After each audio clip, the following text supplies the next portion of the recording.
আসসালামু আলাইকুম ওয়া রাহমাতুল্লাহি ওয়া বারাকাতুহু। প্রিয় মুসলিম ভাই ও বন্ধুগণ, আশা করি সকলে ভালো আছেন। আল্লাহ পাকের মেহেরবানিতে আমিও ভালো আছি, আলহামদুলিল্লাহ। আসলে আমরা মুসলিম, আমাদের মাঝে দিন আসছে আল্লাহ হাবিব সাল্লাল্লাহু আলাইহি সাল্লামের মাধ্যমে। আল্লাহ রাসূল সাল্লাল্লাহু আলাইহি সাল্লাম বলছেন, আসহাবিকা নুজুম, সাহাবীরা হচ্ছে নক্ষত্রের মতো। আর ইসলাম, দেশ ও মানবতা। আল্লাহ হাবিব সাল্লাল্লাহু ছিলেন রাষ্ট্রপতি, বড় বড় সাহাবীরাও রাষ্ট্রপতি ছিলেন, তারা রাষ্ট্র পরিচালনা করেছেন। হযরত ওমর ইবনুল খাত্তাব রাদিয়াল্লাহু তাআলা আনহুর শাসন আমলে আপনারা অনেকেই জানেন যে ওনার শাসন আমল ছিল কত সুন্দর, পরিপাটি। অর্ধ পৃথিবী শাসন করেছেন হযরত ওমর। তো সিরিয়াতে একটা শহর ছিল হেমস। এই হেমসের গভর্নর ছিলেন সাইদ ইবনে আমের আল জুমাহি রাদিয়াল্লাহু তাআলা আনহু।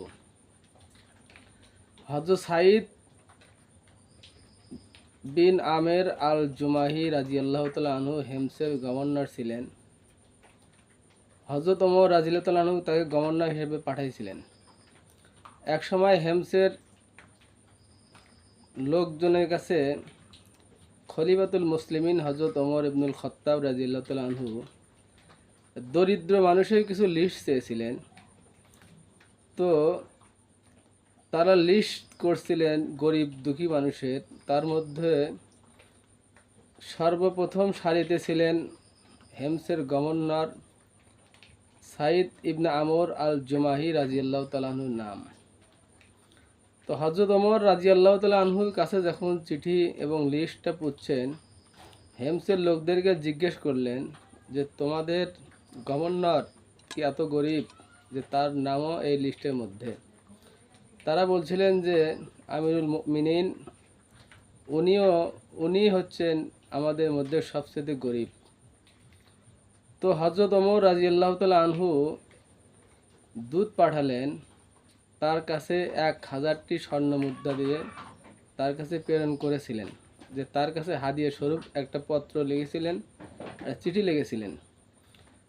সাইদ বিন আমর আল জুমাহি রাদিয়াল্লাহু তাআলা আনহুর হাতে যখন এই 1000 দিরহাম পৌঁছেছেন, তো বর্তমানে 1000 দিরহাম আমাদের বাংলাদেশের টাকায় সম্ভবত প্রায় 5 কোটি টাকার মতো হতে পারে। তো উনি এই টাকা হাতে পাওয়ার পরে ইন্না নিল্লা পড়ছেন এবং অনেক লম্বা চড়া ঘটনা, এবং তার বিবিকে বলছেন যে পরের দিন এই 1000 দিরহাম যেন হেমসের লোকদের ভিতরে বন্টন করে দেয়, এবং তাই করা হয়েছে, বন্টন করা হয়েছে। আসলে জানার বিষয় হলো যে একজন গভর্নর যদি এত গরিব হতে পারে, আর সবচেয়ে গরিব মাসের লিস্টের মধ্যে তার নাম। হযরত ওমর রাদিয়াল্লাহু তাআলা আনহুর কাছে খবর পুচ্ছেন যে উনি টাকা গ্রহণ করার পরবর্তীতে গরিব দুঃখীর মাঝে বিতরণ করেছেন। খলিফাতুল মুসলিমিন হযরত ওমর রাদিয়াল্লাহু তাআলা আনহু হেমসে আগমন করার নিয়ত করলেন, হেমসে গেলেন। সেখানে গিয়ে হেমসের লোকজনের সাথে এবং হেমসের গভর্নর সাইদ বিন আমের আল জুমাহি রাদিয়াল্লাহু তাআলা আনহু ছিলেন। তো উনি হেমসের সাধারণ লোকদের কাছে জিজ্ঞেস করতেন যে তোমাদের গভর্নরের ব্যাপারে তোমাদের অভিযোগ আছে কিনা। অনেক মানুষ অনেক কথাই বললেন। একজন বললেন যে আমাদের একটা অভিযোগ আছে। একজন বললেন যে উনি প্রত্যেক মাসে একদিন উনি আসেন না, আমাদের খোঁজ খবর নেন না। তো হযরত ওমর বিন খাত্তাব রাদিয়াল্লাহু তাআলা বললেন, হে গভর্নর, তুমি এর জবাব দাও, তুমি কি জন্য একদিন এরকম তাদের খোঁজ খবর নেন, অফিসে আসো না?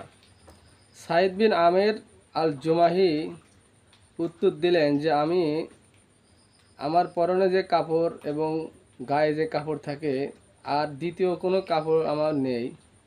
তো আমি একদিন মাসে এই কাপড় পরিষ্কার করি, এরপরে আমি আবার রাষ্ট্রের কাজে মানে সময় দিই। তো আরও বললেন, আর একজন বললেন যে আমিরুল মুমিনিন আমাদের গভর্নরের ব্যাপারে আমার একটু অভিযোগ রয়েছে।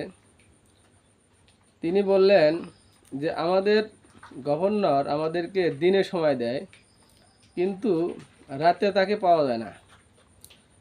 তো আসলে হযরত ওমর বিন খাত্তাব রাদিয়াল্লাহু তাআলা বললেন যে সাঈদ বিন আমের, কী জন্য তুমি রাতে সময় দাও না?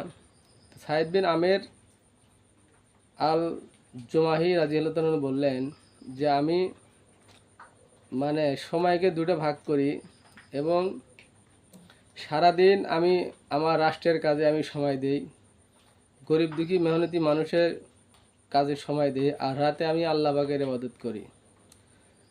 আসলে একজন গভর্নরের যদি এরকম হয়, আল্লাহওয়ালা হয়, আমাদের মানে তাদের দ্বারা দুর্নীতি দুঃশাসন কোনোটাই কাম্য না। তো আসলে আমার বলার উদ্দেশ্য হলো যে আমরা যদি ইসলামী হুকুমত প্রতিষ্ঠা করি এবং চেষ্টা করি, আমাদের দেশের নেতা যদি আল্লাহওয়ালা হয়, পরহেজগার হয়, তাদের দ্বারাও এই দেশ ভালোভাবে চলবে এবং দেশের টাকা লুট হবে না এবং গরিব দুঃখী মানুষের টাকা মেরে খাবে না। আমরা আগামী দিনে যদি ইসলামকে ক্ষমতায় নিতে পারি, ইসলামী হুকুমত প্রতিষ্ঠা করতে পারি, আমাদের বাংলাদেশও এরকম স্বর্ণের দেশ হবে। বাংলাদেশের মানে ৬৮,০০০ বর্গ মাইল হবে স্বর্ণের দেশ। আমরা ইনশাল্লাহ আগামী দিনে ইসলামী হুকুমত প্রতিষ্ঠার চেষ্টা করব।